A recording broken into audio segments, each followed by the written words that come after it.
Yeah, I think there's probably a stigma. I'm not sure Ted Lasso helped.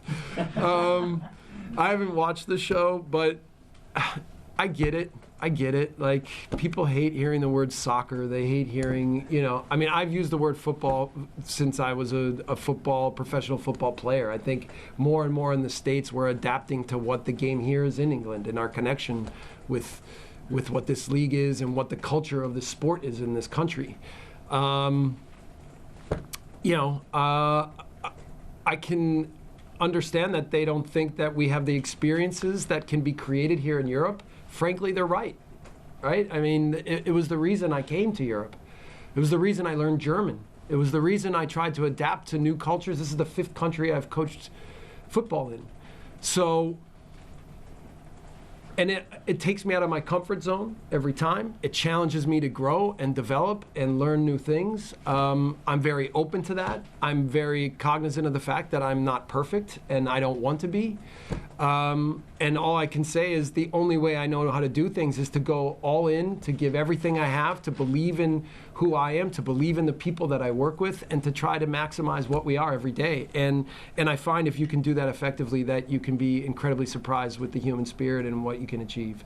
So that sounds like Ted Lasso, I think, from what I've heard. Yeah, just believe. Don, you were impressed with what you heard from Jesse Marsch? I was, very much so. He wasn't on the defensive. He was, he's quite humorous. He was quite funny. I think you can see that he's genuine as well. He's obviously an intelligent manager. And everything he was saying is right, I mean, he speaks 5 different languages. He's worked incredibly hard to get this big job at Leeds. He could have come across... I think the question that was a little bit loaded and they were trying to be a little bit smarmy towards him, but I thought he batted it off really well. He could have went on the defensive. He could have looked a little bit awkward. The interview could have been awkward, but I think in the end, I think he had everyone laughing. I think he's a very, very smart guy. And I think if you're a Leeds fan tuning in, you're getting your first impressions of your new manager, I think they'll be quite happy. Yeah, so there we go. Jesse Marsch in at Leeds. And so far, Don is impressed with what he's heard from the new manager. Well, we'll see how the results play out, and we wish him the best of luck. Naden was at Goodison Park for us today. We've been waiting to hear from him. Here he is. Naden managing to avoid the rain, and now that it's stopped raining, he's decided to come and join us on ESPN FC. Look at him. What can you tell us, Naden, about what you saw? Yeah. It was an interesting game in some ways because Bournemouth are obviously tough to play against, but in this particular match, they clearly didn't have enough in terms of attack. So for Everton, it's just a case of can they be clinical. In the end, they were, and it sort of feels like a business-as-usual type moment. Obviously, the next round's going to be that bit tougher for them, but a win's a win, and I think where Everton are at the moment, they'll try and take some positives from that. You just heard the sound from Jesse Marsch there, appointed as the new Leeds head coach. What do you make of this appointment, Naden, and what you heard from him? I think apparently they've been courting him for a little while, and him coming in, he did sound good in that press conference. And with Don, I think he was impressive. The sense of humour as well, to be able to get the media on your side from early, that's good because there's going to be pressure. The games between now and the end of the season are going to be huge, and I think as long as he goes in there and he sort of has the mentality that he does want to build, yes, but guaranteeing your status in the Premier League is the first and most important thing in this time. I think if that comes across with the players and with the fans, I think they'll get right behind him. But if it's talk like, this is a long-term project and this, that and the other, I think it's going to be hard because as we've seen with Bielsa leaving, teams don't like losing. And in the end, that's why changes come. It definitely does have a battle on his hands. Taking a look at the relegation odds here, Stevie. Leeds right in the thick of it. Can you see them surviving? I actually don't. And I don't think it's got anything to do with the manager either.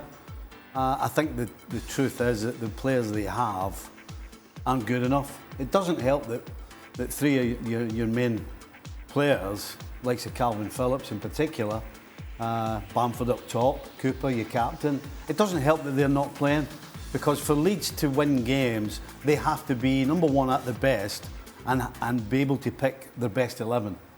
And they haven't been able to do that, and it seems unlikely they're going to be able to do that between now and the end of the season. And that means they've got what they've got. And what they've got is shown they're not good enough. And it's going to be tough for Jesse to come in and completely change the style. He says he's going to tweak it, but the truth again is that the way that they're playing the game, when you're losing 4, 5 and 6, it's the complete wrong game. So if you're going to have to change things, and I think they're going to have to change the way they play, and that means they're going to have to be more defensive and tighter, and take a leaf out of boring wood. You see what can be done with average players if they play as a unit. That's an awful big change from the all over the place, Bielsa spread out, style. running 100 miles an hour style that they had under Bielsa, to have such a short period of time to change it and make it good enough to stay out of the relegation pack, very difficult. Who's going down, Don? I think Leeds will be fine. I'm the opposite to Stevie. I think Leeds would have stayed up with Bielsa. I know they were in ridiculous form and they were quite chaotic in the end, but I think Norwich will go. I think Watford will go. And I think Brentford. I think Brentford have played the most games from all the teams down there. There's teams that have got a couple of games in hand. They've not won in an awful long time. They're spiralling towards the bottom three.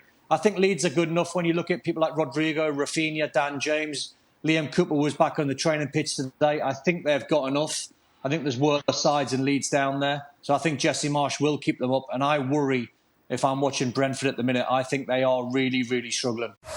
Well, thank you very much for watching ESPN on YouTube. For more sports highlights and analysis, be sure to download the ESPN app. And for live streaming, premium content, and let's not forget as well, ESPN FC 7 days a week. Subscribe to ESPN Plus.